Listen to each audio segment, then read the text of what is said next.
بسم اللہ الرحمن الرحیم۔ السلام علیکم ورحمۃ اللہ وبرکاتہ۔ ساتھیو، یہ پچھلی ویڈیو میں دعا پڑھی تھی مسجد میں داخل ہونے کی، تو آج یہ دوبارہ پڑھیں گے۔ تو یہ دعا پڑھتے ہیں اور آگے اور دعائیں پڑھیں گے۔ ویڈیو اچھی ہے، مکمل دیکھیں۔ پچھلی ویڈیو میں یہ دعا پڑھی تھی بسم اللہ الرحمن الرحیم کے بغیر وضو نہیں ہوگا، تو وضو شروع کریں تو یہ دعا پڑھیں اور شروع کریں بسم اللہ پڑھیں، پھر کرنے کے بعد یہ دعا پڑھیں۔ آپ دیکھ سکتے ہو مسجد میں داخل ہونے کی دعا۔ حضور صلی اللہ علیہ وسلم نے فرمایا کہ جس وقت مسجد میں داخل ہوں تو یہ دعا پڑھیں، اللہم افتح لی ابواب الرحمہ۔ تو یہ ترجمہ بہت اچھا ہے، پڑھ سکتے ہو۔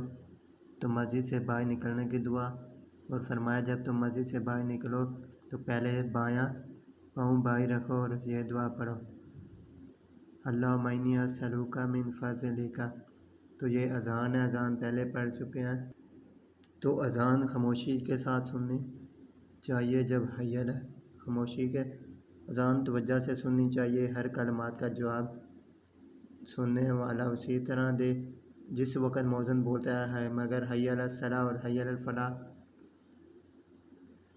کا جواب لا حول ولا قوۃ الا باللہ پڑھ کے دیں۔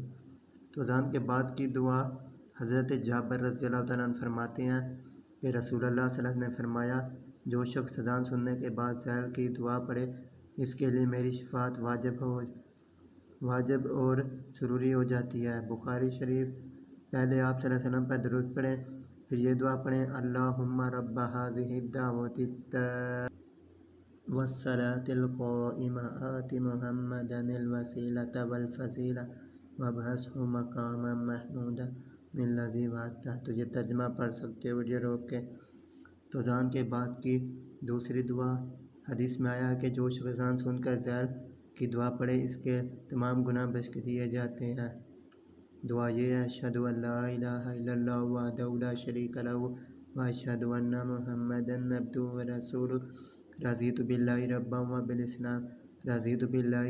وبمحمد رسولا وبالاسلام دینا۔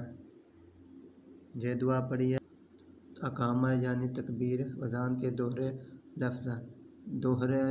لفظ کلمات ہیں، اور تکبیر ایک صرف حی علی الفلاح کے بعد قد قامت الصلاۃ پڑھنی ہے۔ تو یہ لکھا ہوا ہے، 2 مرتبہ کہنا ہے۔ اقامت کا جواب بھی اذان ہی کی طرح ہے، لیکن صرف قد قامت الصلاۃ کی بجائے اقامہ اللہ وادامہ۔ تو یہ آگے والی دعا نماز کا طریقہ یہ اگلی ویڈیو میں پڑھیں گے۔ آج کی ویڈیو میں اتنا ہی، اجازت۔